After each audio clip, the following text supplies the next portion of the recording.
आमतौर पर ना, जब भी हम उम्र बढ़ने या एजिंग की बात करते हैं तो हम्म। दिमाग में एक बायोलॉजिकल क्लॉक यानी एक टिक टिक करती हुई घड़ी की तस्वीर आती है। हाँ, बिल्कुल। एक ऐसी घड़ी जो लगातार बस पीछे की तरफ चल रही है। सही कहा। और हर साल के साथ ऐसा लगता है कि हड्डियां थोड़ी और कमजोर हो रही हैं, हम्म। शरीर थोड़ा थक रहा है। और हमें लगता है कि एक ऐसी उल्टी गिनती है जिसे कोई बदल ही नहीं सकता। हम सब ने इस ढलती हुई उम्र को एक बहुत ही कड़े सच की तरह स्वीकार कर लिया है। एग्जैक्टली पर आज हम अपने इस गहन अध्ययन में बिल्कुल यही समझने की कोशिश कर रहे हैं कि क्या सच में ऐसा है, क्योंकि दुनिया में कुछ ऐसी जगह हैं जहां ये घड़ी जैसे रुक सी गई है। अरे वाह! रुक गई है? हाँ, या उसकी रफ्तार इतनी धीमी है कि लोग 100 साल पूरे करने के बाद भी थकते नहीं हैं। आज हमारे पास Ikigai the Japanese secret to a long and happy life नाम की बहुत ही मशहूर किताब के कुछ अंश हैं। ये बहुत ही शानदार किताब है। बिल्कुल। और हमारा लक्ष्य ये है कि हम उन ज्ञान के अनमोल मोतियों को निकालें जो एक लंबा और खुशहाल जीवन जीने के असली राज खोलते हैं, और वो भी बिना किसी जानकारी के बोझ के, ताकि सुनने वाले इसे आसानी से समझ सकें। और इस चर्चा में हम शांति और गहराई से इस बात पर जोर देंगे कि यहाँ सिर्फ कैसे लंबी उम्र जीनी है, इस पर बात नहीं होगी। तो फिर किस बारे में होगी? सबसे बड़ा जोर इस बात पर होगा कि आखिर क्यों जीना है, क्योंकि बिना किसी ठोस वजह के मिली लंबी उम्र तो एक सजा भी बन सकती है। ठीक है, आइए इसको थोड़ा विस्तार से समझते हैं। ये इकिगाई आखिर है क्या? अगर बहुत ही आसान शब्दों में समझाया जाए तो ये वो वजह है जो किसी को सुबह बिस्तर से उठने के लिए प्रेरित करती है। इसे 4 अलग-अलग चीजों का एक संगम बताया गया है। कौन सी 4 चीजें? पहला, कोई ऐसा काम जिसमें आपका जुनून या पैशन हो। दूसरा, जिस चीज की इस दुनिया को जरूरत हो। ओके, और तीसरा? तीसरा, जिसका पैसा मिल सके। और चौथा, जिस काम में इंसान पूरी तरह से माहिर हो। जब ये चारों चीजें एक जगह आकर मिलती है ना, तब जाकर इकिगाई पैदा होता है। वाओ, इन चारों का एक साथ मिलना सच में एक आइडियल स्थिति लगती है। पर श्रोतों में ना एक और बात है जो थोड़ी चौंकाती है। क्या बात है वो? देखिए, जापान के ओकिनावा में, जिसे दुनिया के ब्लू जोन्स में गिना जाता है क्योंकि वहाँ सबसे ज़्यादा 100 साल से ऊपर के लोग रहते हैं, वहाँ अंग्रेजी शब्द रिटायरमेंट जैसा कोई कॉन्सेप्ट ही नहीं है। यहाँ जो सबसे हैरान अंगेज बात है वो ये है कि आधुनिक दुनिया में हम मानते हैं कि एक उम्र के बाद हमारा निष्क्रिय हो जाना जरूरी है, पर वहाँ के लोग इस विचार को पूरी तरह नकार देते हैं। सच में, इनके यहाँ काम को हमेशा के लिए छोड़ देने का कोई विचार होता ही नहीं है। लोग अपनी आखिरी सांस तक वही काम करते रहते हैं जिससे उन्हें प्यार है। चाहे वो दोस्तों के साथ खेती करना हो या कोई पारंपरिक कला हो, वो कभी रुकते नहीं हैं। अगर इसे एक गाड़ी के इंजन की तरह देखा जाए ना, तो बात एकदम साफ समझ में आती है। इंजन की तरह कैसे?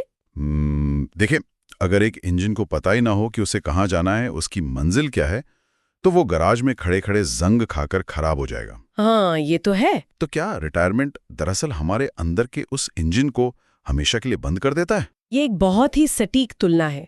जब मंजिल गायब हो जाती है तो इंजन चलाने का मकसद ही खत्म हो जाता है। पर ओकिनावा के लोग अपना इंजन कभी बंद नहीं करते। वो बस अपनी रफ्तार उम्र के हिसाब से धीमी कर लेते हैं। लेकिन यहाँ एक पेच है। कैसा पेच? सिर्फ एक मकसद होना काफी नहीं है।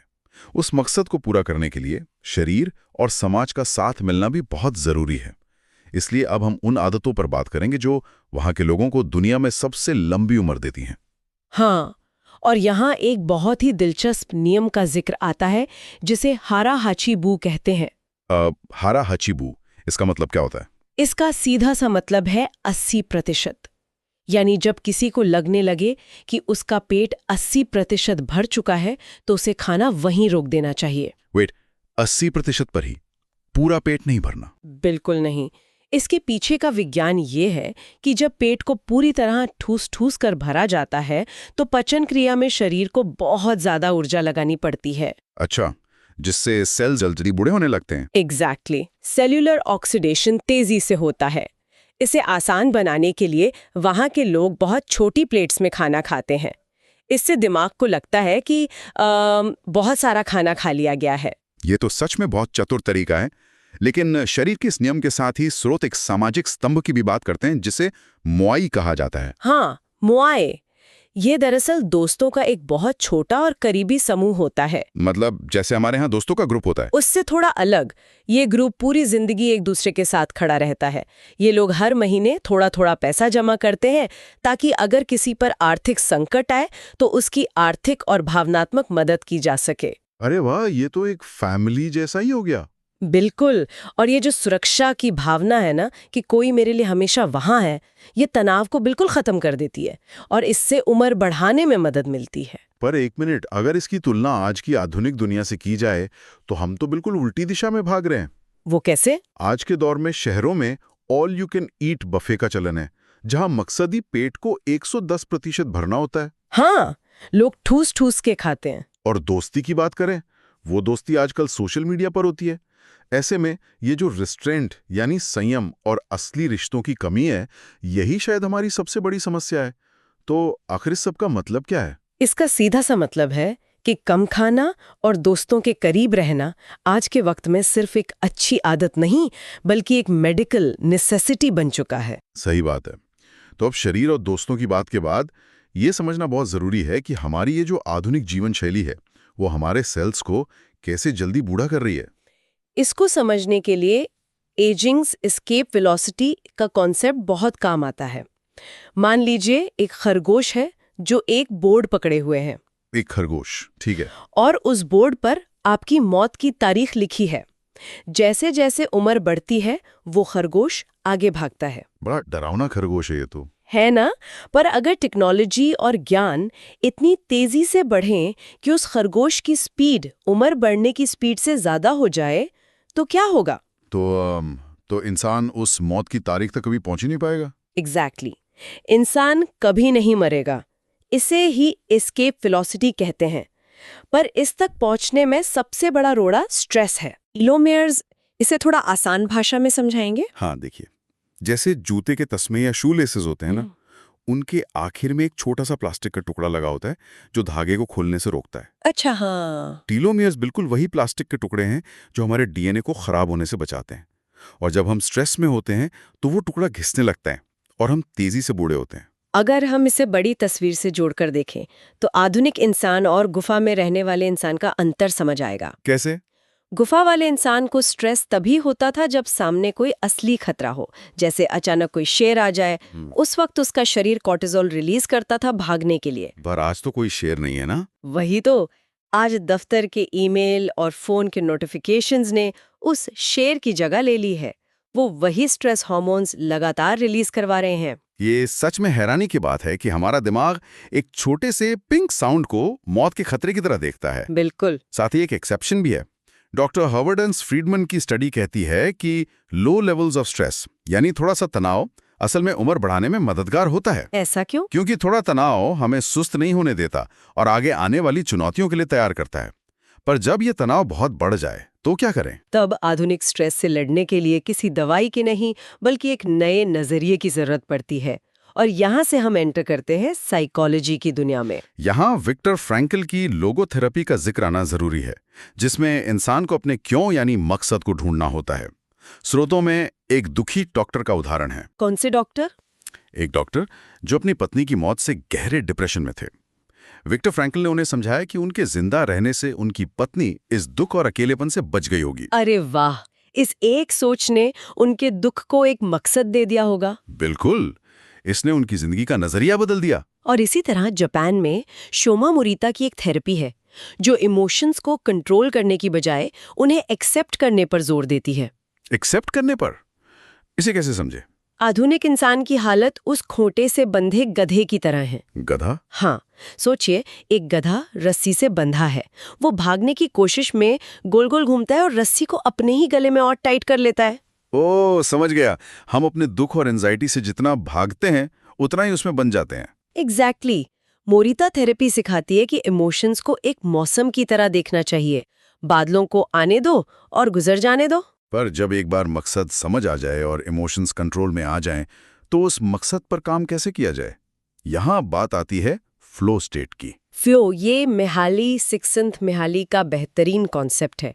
ये एक ऐसी स्थिति है जहां काम में इतने खो जाओ कि समय का पता ही ना चले। सही कहा, पर इसको पाने के लिए एक चुनौतीपूर्ण काम और एक क्लियर ऑब्जेक्टिव चाहिए। इससे एक बहुत जरूरी सवाल खड़ा होता है कि आखिर हम आजकल इस फ्लो में क्यों नहीं आ पाते, फोकस कैसे करें? क्यों नहीं कर पाते? क्योंकि हमारा दुश्मन है मल्टीटास्किंग। हम सोचते हैं हम पैरेलल प्रोसेसिंग कर रहे हैं, पर स्टैनफोर्ड यूनिवर्सिटी की आइवर नास की एक स्टडी है जो मल्टीटास्किंग के झूठ को सामने लाती है। वो स्टडी क्या थी? उन्होंने छात्रों को स्क्रीन पर लाल और नीले तीर दिखाए और सिर्फ लाल वाले गिनने को कहा।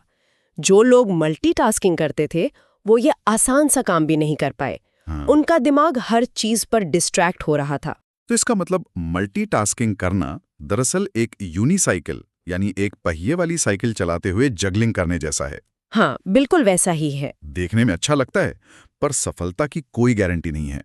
फ्लो के लिए डीप फोकस चाहिए, जो हमें जापान के माहिर कलाकारों यानी टकुमी से सीखना चाहिए। टकुमी लोगों के बारे में कुछ और बताएंगे? बिल्कुल। स्रोतों में कुमानो गांव की एक महिला का उदाहरण है जो अकेले एक कमरे में मेकअप ब्रश बनाती है। वो पूरी तरह फ्लो स्टेट में काम करती है। अरे वाह! और किसी का जिक्र है? हाँ, स्टीव जॉब्स का। उन्होंने युकियो शाकुनागा की मिट्टी की कलाकारी से प्रभावित होकर 12 टी कप्स बनवाए थे। और स्टूडियो जीबली के महान डायरेक्टर हायाओ मियाजाकी का भी जिक्र है, जो रिटायरमेंट के अगले दिन भी ड्राइंग कर रहे थे। पर यहाँ मेरे दिमाग में एक डाउट आता है। ये सब लोग तो महान कलाकार हैं, तो इनको फ्लो मिल जाता है, पर आम लोगों के रोजमर्रा के थका देने वाले कामों का क्या? हाँ, उनमें अर्थ कैसे ढूंढा जाए? यहाँ स्रोत एक राज खोलते हैं जिसे माइक्रोफ्लो कहा जाता है। शिनजुकू स्टेशन पर एक एलिवेटर ऑपरेटर का उदाहरण दिया गया है। एलिवेटर ऑपरेटर, उस बोरिंग काम में फ्लो? यही तो बात है।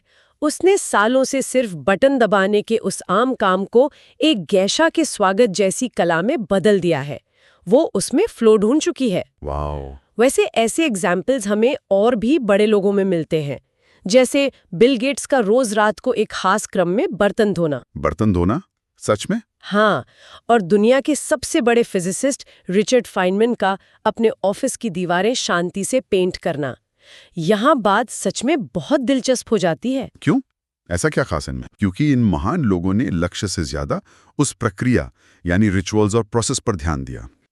रिचुअल्स ओवर गोल्स का नियम हमारी बोरिंग जिंदगी में एक मेडिटेशन का काम कर सकता है। सही बात है।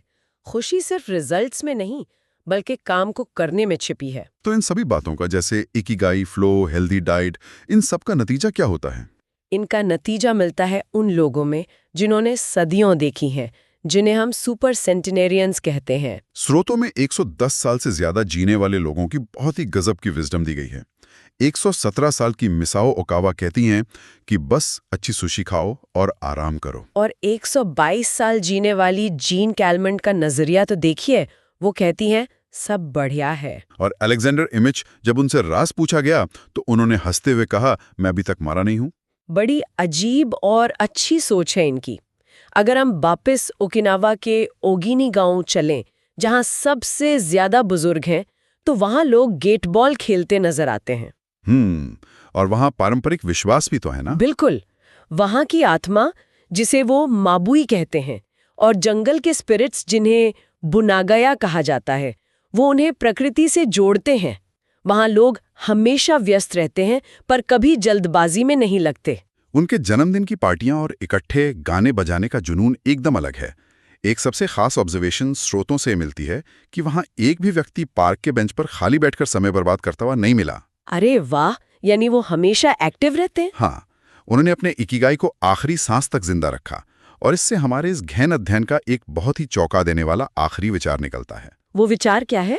देखिए, आज की आधुनिक दुनिया में हमारा सबसे बड़ा सपना होता है जल्दी रिटायर होना, सारे कामों से छुटकारा पाना और एक स्ट्रेस फ्री जिंदगी जीना। हाँ, लोग तो यही चाहते हैं कि बस जल्दी से आराम मिले। पर सोचिए जरा, क्या हो अगर यही आराम की चाहत हमें जल्दी बूढ़ा कर रही हो?